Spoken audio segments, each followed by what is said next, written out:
डोरोडेंगो।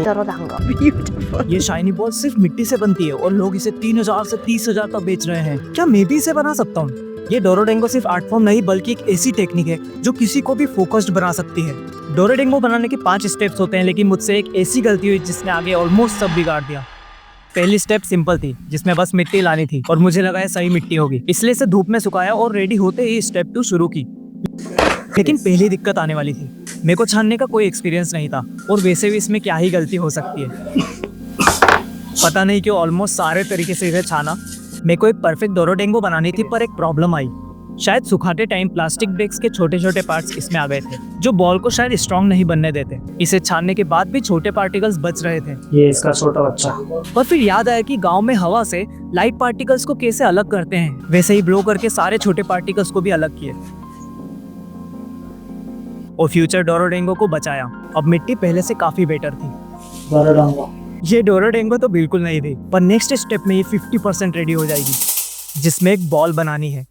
वो टाइम आ चुका है जब हम बॉल बनाएंगे। I have the water, I have the soil. Let's see. पर पानी डालते ही कुछ इम्पोर्टेंट याद आया। वो एक चीज भूल गया हूँ। How can I forget this? आगे एक ऐसा पार्ट आने वाला था जिसके लिए सूखी मिट्टी बचाना बहुत इम्पोर्टेंट थी, जिसे अलग रखा और बॉल बनानी फिर शुरू की। वो कितना अच्छा लग रहा है। It's satisfying to watch.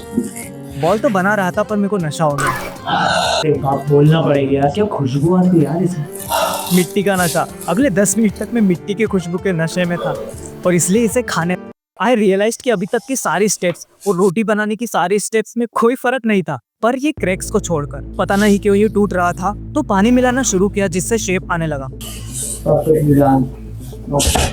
But पानी सूखते ही इसमें फिर से क्रैक आ रहे थे। इतना पानी मिलाना शायद आगे महंगा पड़ेगा, पर इस बार ये फाइनली राउंड हो गया। सब लोग इसे पन्नी में ही पैक करते हैं, इसलिए मैंने भी किया, क्योंकि नेक्स्ट स्टेप में इसे सुखाना जरूरी था और पलंग के नीचे सुखाने से ज्यादा कम शाइन करती है, इसलिए नॉर्मली यहाँ रखा।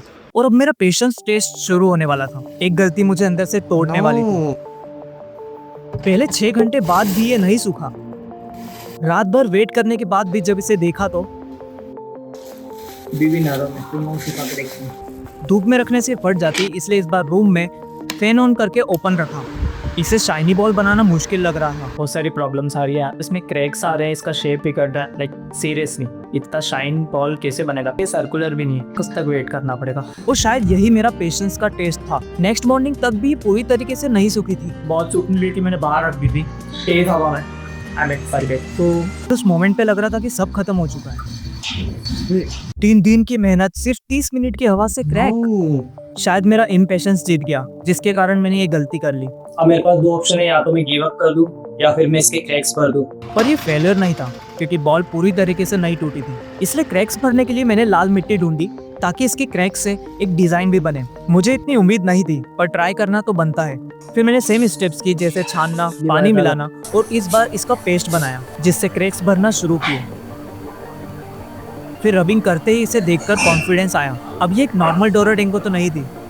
स्टेप 4 में इसे डस्टिंग करनी थी, मतलब जो पहले मिट्टी बचाई थी उससे रब करना। I don't know क्या हो रहा है इससे।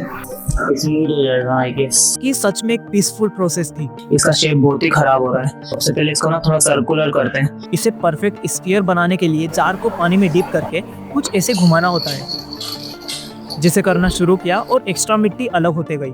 यहाँ मेडिटेटिव स्टेट भी थी, पर साथ में मेरे पेशेंस का टेस्ट भी चल रहा था। फिर रियलाइज हुआ कि डस्टिंग करने से पहले इस जार को गीला होने देना था, ताकि डस्ट इसमें चिपक पाए। पेशेंस के साथ इस प्रोसेस को रिपीट करके ये परफेक्ट बॉल बन पाई।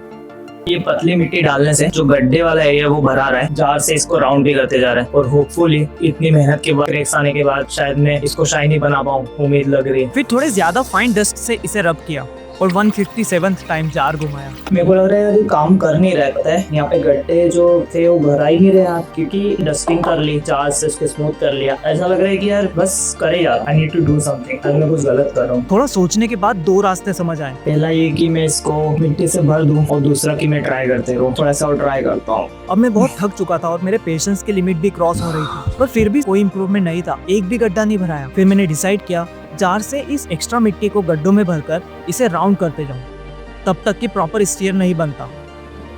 कुछ और घंटों बाद ये पहले से कहीं ज्यादा स्मूथ था, पर डस्टिंग में मिट्टी के बड़े दाने से लाइंस आ रही थी और इसीलिए फाइन डस्ट इससे अलग की। फिर लास्ट टाइम डस्टिंग की, जिसके बाद ये ऑलमोस्ट रेडी था। फाइनल स्टेप के लिए। इसे परफेक्टली राउंड करने के लिए मुझे 2 टेक्निक मिली। इसे राउंड करते हुए जहाँ ज्यादा फोर्स लगे, समझो वहाँ ज्यादा मिट्टी है जिसे हटाना होगा, और ये चेक करने के लिए कि ये परफेक्ट राउंड है या नहीं, यहाँ गैप दिखना बंद होना चाहिए। ये 3rd डे की इवनिंग थी और अब मिट्टी से कुछ अच्छा दिखने लगा था। फाइनली ये लास्ट स्टेप जिसके बाद इसका फाइनल लुक आने वाला था। पॉलिश करने का टाइम है और मैं बहुत ज्यादा एक्साइटेड हूँ, पता नहीं कितना शाइन करने वाला है। पर और क्रैक्स भी आने वाले थे। गाइस इसमें क्रैक्स क्यों आ रहे हैं यार? Oh my God. मैंने इसको रेड सेल से फिक्स करने की कोशिश की है क्रैक्स को, बट पता नहीं यार, इसको पॉलिशिंग चालू करते हैं, लेट्स सी कैसा होता है। पॉलिशिंग शुरू की और धीरे धीरे लग रहा था कि शायद अभी तक की सारी मेहनत और पेशेंस काम आने वाला है। देन हथेली से भी इसे रब किया ताकि शाइन और बढ़े। ये शाइन तो हो रहा था, पर क्या ये वो शाइन है जिसके लिए मैंने ये सब कुछ किया?